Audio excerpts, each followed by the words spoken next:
500 টাকা চিকিৎসা ভাতা আর কর্মচারীদের জন্য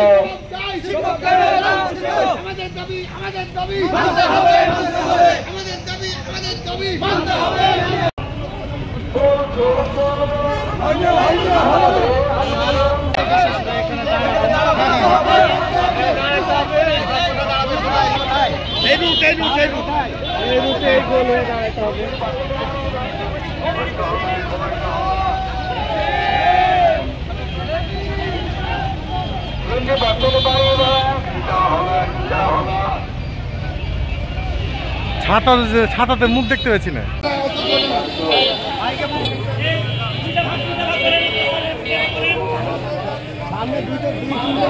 মানতে হবে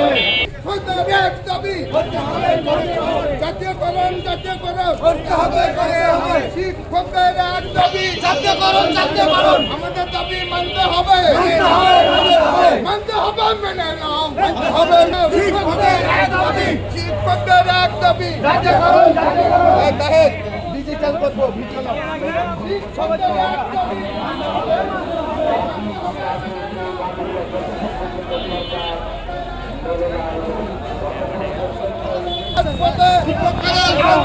শিক্ষা প্রতিষ্ঠা জবাব চাই এক দফায় এক দাবি জাতীয়করণ শিক্ষা প্রতিষ্ঠা জবাব চাই শিক্ষকরা লাঞ্ছিত শিক্ষকরা লাঠিতে ঝোলো। শুভেচ্ছা, আসসালামু আলাইকুম। সংগ্রামী সহযোগী, আজ আমাদের লজ্জার বিষয় আজকে শিক্ষক সমাজ রাজপথে। এই শিক্ষক সমাজ কেন রাজপথে এর ব্যাখ্যা আমাদের কাছ থেকে চাইতে সরকারের কাছে আমরা জানতে চাই। আমরা আমাদের ন্যায্য দাবি নিয়ে যখন ঢাকার প্রেস ক্লাবে সমবেত হয়েছিলাম, ঠিক তখনই এদেশের পুলিশ বাহিনী আমাদের শিক্ষকদের উপর নির্যাতন চালায়। আমরা আমাদের পুলিশ ভাইদের বলতে চাই, আমরা শিক্ষক সমাজ সারা বাংলাদেশে বেসরকারি শিক্ষা প্রতিষ্ঠানে 5 লক্ষ শিক্ষকদেরই আমাদের পরিবারের 4 জন করে সদস্য নিয়ে আমরা ঢাকায় বসালে ঢাকাকে অচল করতে আমরা সবসময় প্রস্তুত। আমরা চাই না, আমরা শ্রেণীকক্ষ থেকে আমরা কখনো রাজপথে আসতে চাই না। আমরা চাই শিক্ষকরা তাদের অধিকার ঘরে বসে পাবে, কিন্তু আমাদের রাষ্ট্র আমাদেরকে সাথে ছলনা করেছে। আমরা গত কয়েকদিনে লক্ষ্য করলাম আমাদের প্রশাসন সহ শিক্ষা মন্ত্রণালয় এবং অর্থ মন্ত্রণালয় যে নাটকীয়তার পরিচয় দিয়েছে, যে নাটক করেছে, আমরা ধিক্কার জানাই। আমরা গোদাগাড়ির বেসরকারি শিক্ষক সমাজ ঢাকার আন্দোলনের সাথে একত্রতা ঘোষণা করতে চাই। আজকে ঢাকা থেকে আমাদের যে কর্মসূচি আসবে, আমরা আগামী দিনে সেই কর্মসূচির সাথে একাত্মতা ঘোষণা করে রাজপথে এক দফার দাবি জাতীয়করণের দাবি নিয়ে আমরা মাঠে অবস্থান করব। এই আশাবাদ ব্যক্ত করে সবাইকে ধন্যবাদ জানিয়ে আমি স্বাগত বক্তব্য শেষ করছি। কথা হবে। শৃঙ্খলায় নিয়োজিত পুলিশ বাহিনী আপনাদের সকলকে সশব্দ সালাম ও আন্তরিক ধন্যবাদ জ্ঞাপন করে আমি আমার বক্তব্য শুরু করছি। আসসালামু আলাইকুম ওয়া রাহমাতুল্লাহ। সম্মানিত শিক্ষকবৃন্দ, আপনারা জানেন আমরা বাংলাদেশ অন্তর্বর্তীকালীন সরকার ও শিক্ষা উপদেষ্টা শিক্ষা সচিবের কাছে আমরা 3 দফা দাবি জানিয়েছি। 1 নম্বর দাবি হলো 20% বাড়ি ভাড়া দিতে হবে, চিকিৎসা ভাতা 1500 টাকা দিতে হবে এবং 75% আমাদেরকে উৎসব ভাতা দিতে হবে। এটাকে কেন্দ্র করে যখন আমাদের কেন্দ্র ঘোষিত জেলা রাজনীতি সার যখন ঢাকার বুকে আন্দোলনে ডাক দিলেন, সেখানে অবস্থান যখন করা হলো, এই দাবিগুলো যখন উত্থাপন করা হলো, তখন পুলিশ বাহিনী শিক্ষকদের উপর অত্যাচার নির্যাতন স্টিমুলা চালিয়ে দিল। আমরা জানাতে চাই, পুলিশ বাহিনী আপনারা কোথা থেকে উঠে এসেছেন? আপনারাও তো কারো না কারো শিক্ষা, আপনারাও তো কোন ছাত্র, কোন প্রতিষ্ঠান থেকে শিক্ষা গ্রহণ করে উঠে এসেছেন। সুতরাং আপনাকে বলতে চাই, শিক্ষকদের উপর অত্যাচার করবেন না। সংক্ষিপ্ত যেহেতু সময়, সুতরাং আমি শিক্ষা উপদেষ্টা অন্তর্বর্তীকালীন সরকারকে হুঁশিয়ার করে দিতে চাই, 20% বাড়ি ভাড়া আমরা বেশি চাই নাই। 20% বাড়ি ভাড়া, অল্প বাড়ি ভাড়া, 1500 টাকা চিকিৎসা, অল্প, কারণ একজন চিকিৎসক ডাক্তারের কাছে গেলে ভিজিট বাবদ 15-20 টাকা লাগে। আমরা জানাতে চাই আপনারা এই চিন্তা ভাবনা। রাজপথে যে শিক্ষকরা নেমেছে, কেন নেমেছে, কি কারণে নেমেছে, সেই জন্য আমি প্রধান উপদেষ্টা, শিক্ষা উপদেষ্টা, শিক্ষা সচিবের কাছে প্রশ্ন রেখে যেতে চাই যে আপনারাও কোনো না কোনো শিক্ষকের ছাত্র। প্রধান উপদেষ্টা, আপনি নিজেও একজন শিক্ষক ছিলেন, শিক্ষকদের এই দুর্দশা আপনি নিজে ভালো করেই জানেন। আজ কেন শিক্ষকদের রাজপথে নামতে হবে? শিক্ষকদের দাবি কি? আপনারা বলছেন শিক্ষকদের দাবি কি? কতটুক দাবি? শিক্ষকদের দাবি 20% বাড়ি ভাড়া, 1500 টাকা মেডিকেল ভাতা আর 75% উৎসব বোনাস। এই তো একজন ডাক্তারের কাছে গেলে ফি দেওয়া লাগে 1500 থেকে 2000 টাকা। একজন ডাক্তারের ফি তো চাইনি শিক্ষকেরা। কেন শিক্ষকদের রাজপথে নামতে হলো?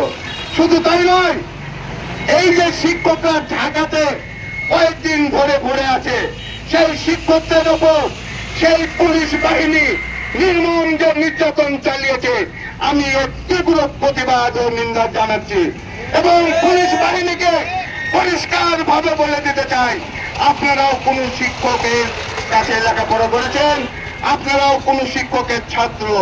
আপনারা যদি আজ শিক্ষককে সম্মান দিতে না জানেন, আপনার সন্তানও আপনাকে সম্মান দিবে না।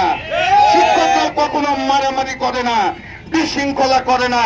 শিক্ষকদের দাবি কি? শান্তিপূর্ণভাবে একটি দাবি। আজ থেকে এই সংগ্রাম যতদিন না এই সরকার শিক্ষকদের ন্যায্য দাবি মেনে নিচ্ছে, ততদিন এই সংগ্রাম চালু থাকবে এবং চলবে। সাথে সাথে শিক্ষা উপদেষ্টা, শিক্ষা সচিব ও প্রধান উপদেষ্টাকে জানিয়ে দিতে চাই, আজ থেকে আর শিক্ষক সমাজের 3 দফা দাবি নয়, একটাই দাবি, সেটি হচ্ছে জাতীয়করণ। জাতীয়করণ ছাড়া শিক্ষকরা কখনোই রাজপথ ছেড়ে ঘরে ফিরবে না। কালকে আপনারা দেখেছেন যে শিক্ষক স্টক করে মেডিকেলে ভর্তি আছে, তারপরেও রাজপথ ছাড়েনি। আমি পরিষ্কার ভাবে শিক্ষা সচিবকে, শিক্ষা উপদেষ্টাকে এবং প্রধান উপদেষ্টাকে বলতে চাই, আর কত ধৈর্যের পরিসীমা, ধৈর্যের পরীক্ষা নেবেন? অতি সত্বর আমাদের দাবি মেনে নিয়ে শিক্ষক যেন ঘরে ফিরে যায় এবং শিক্ষার্থীদের লেখাপড়া সুস্থভাবে পরিচালনা করতে পারে। আমরা শিক্ষকরা চাই না কোন শিক্ষার্থীর লেখাপড়ার বিঘ্ন ঘটুক। মাননীয় উপদেষ্টা, আপনি নিজেই শিক্ষার্থীদের লেখাপড়া বঞ্চিত করছেন। অতি দ্রুত আপনি শিক্ষার্থীদের লেখাপড়ার ব্যবস্থা করুন, শিক্ষকদের ন্যায্য দাবি মেনে নিয়ে শিক্ষকদের ঘরে ফিরিয়ে দিন, শিক্ষকদের ঘরে ফিরিয়ে দিন। এর সাথে আমি আরেকটি কথা বলতে চাই, সারা বাংলাদেশের শিক্ষক সমাজ আজ জেগেছে।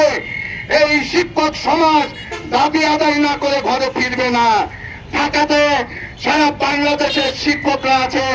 ঢাকার আন্দোলনের সঙ্গে আমরা গোদাগাড়ি উপজেলার স্কুল, কলেজ, মাদ্রাসা, কারিগরি শিক্ষা প্রতিষ্ঠানের সকল শিক্ষক একমত পোষণ করে রাজপথে নেমেছে। যতদিন আন্দোলনে দাবি আদায় না হবে, এই আন্দোলন চলবে এবং আগামীতে আরো দুর্বার আন্দোলন গড়ে তোলা হবে। এই বলে আমি শেষ করছি। খোদা হাফেজ। বাংলাদেশ। খুব সংক্ষেপে বলতে চাই, আজকে যে আমরা এই অবস্থান নিয়েছি, এই অবস্থানের সঙ্গে একাত্মতা প্রকাশ করে আমাদের দাবি অবিরত মেনে নিয়ে আমাদের ঘরে ফিরে যাওয়ার ব্যবস্থা করে দিন। সংগ্রামী ছাত্র বন্ধুগণ, সকলকে আমার সালাম। আসসালামু আলাইকুম। সম্মানিত শিক্ষক বন্ধু, আসসালামু আলাইকুম। আজকে আমরা কেন রাজপথে? শিক্ষক সমাজ কেন রাজপথে? সরকার বাহাদুর আপনারা জানেন না? সমস্ত পুলিশ ভাইদের অনুরোধ করব, আমরা আপনাদের ভাই, আপনাদের সাথে আমাদের কোনো শত্রুতা নাই। আজ একটা জাতির শিক্ষা যদি ধ্বংস হয়ে যায়, গোটা জাতি ধ্বংস হয়ে যাবে। 1000 টাকা দিয়ে আপনি কোথায় বাড়ি ভাড়া পাবেন? সরকার বাহাদুরকে উদাত্ত আহ্বান জানাচ্ছি, আপনারা ভেবে চিন্তে সিদ্ধান্ত নেন। আজকে আমাদের কর্মীরা কেন্দ্রীয় কমিটি থেকে সিদ্ধান্ত জানানো হয়েছে আজকে আমাদের জাতীয় কল্যাণ আন্দোলন শুরু হচ্ছে। আমরা এক দফা এক দাবিতে এখন থেকে নেমে পড়েছি। আমরা কেন রাস্তায় এর জবাব চাই আমরা। আর শিক্ষক সমাজ এত বড় জাতি আজ লজ্জিত কেন? লজ্জিত সব দেশে দিদি আজ আমাদের দিকে আজকে তাকিয়ে আছে। কেন আপনারা আমাদের দাবি মানলেন না? আমরা কেন রাস্তায় আজকে? ধন্যবাদ সবাইকে, ধন্যবাদ। ধন্যবাদ স্যার। এবারে সংক্ষিপ্ত আকারে কথা বলে অনুরোধ করছি আয়সা একটা ম্যাম ভাটুপাড়া মালিক উচ্চ বিদ্যালয়। আসসালামু আলাইকুম প্রিয় শিক্ষকবৃন্দ, আজ আমরা রাস্তায় নেমেছি। কেন নেমেছি? জনগণ আপনারা কি জানেন যে আমাদের পর্যায় কি? আমরা কোন পর্যায়ে এসে এখানে আছি সেটা বলতে পারবেন না। আপনারা শুধু জানেন যে আপনাদের ছেলেমেয়েরা স্কুল যাচ্ছে, ঘুরে আসছে, এটুকুই, তাই তো? কিন্তু আমরা কেউ জানি না কেন আজ স্কুল বন্ধ, কেন আমাদের বাচ্চারা শিক্ষা প্রতিষ্ঠান ঘুরে আসছে, ক্লাস হচ্ছে না। তার জবাব একটা, রাস্তায় নেমে যায় ভিক্ষার ঝুলি নিয়ে। কিন্তু অন্যান্য প্রতিষ্ঠান, সরকারি প্রতিষ্ঠানের লোকেরা তারা তো নামে না, শুধু আমরাই নামি যারা এমপি যুক্ত স্কুল, কলেজ, মাদ্রাসা, তাছাড়া কেউ নয়। কিন্তু কেন আমরা নামবো? আমরা কি শিক্ষা কম দিই? তা তো নয়। আমরা সমান সমান প্রত্যেকটা জায়গায় দাঁড়িয়ে থাকি, তারপরেও আমরা কত পার্সেন্ট বাড়ি ভাড়া পাই? আর যে বাড়ি ভাড়া দিতে আমাদের উপদেষ্টা মন্ডলীর কষ্ট হয়, তারা একটু দেখো যে ওই ভাড়াতে আমরা কটা বাড়ি পাই। আমার মনে হয় আমাদের পোশাকখানাটাও তার থেকে বেশি মূল্য লাগে। আমরা চাই আপনারা আসেন আমাদের জায়গায়, আপনাদের বাড়িটা ছেড়ে দেন আমাদেরকে। আপনাদের আসা উচিত আমাদের জায়গায়। তাহলে আমরা একটিবারও রাস্তায় নামবো না বা আমাদের স্কুল কর্মবিরতিও থাকবে না। আমি অনেক কিছু বলে ফেললাম, তারপরে একটি কথা আমি বলবো, পুলিশ ভাইদের আপনারা আমাদেরকে সহযোগিতা করেন। আপনারা প্রত্যেকে উঠে এসেছেন, আমাদের এখান থেকেই গেছেন, আমাদের শিক্ষাটা নিয়েই গেছেন। তাহলে আপনারা কেন আজকে লাঠি চার্চটাও করবেন শিক্ষকদের উপর? আপনাদের আমি এখানে আমার মূল্যবান বক্তব্য শেষ করছি।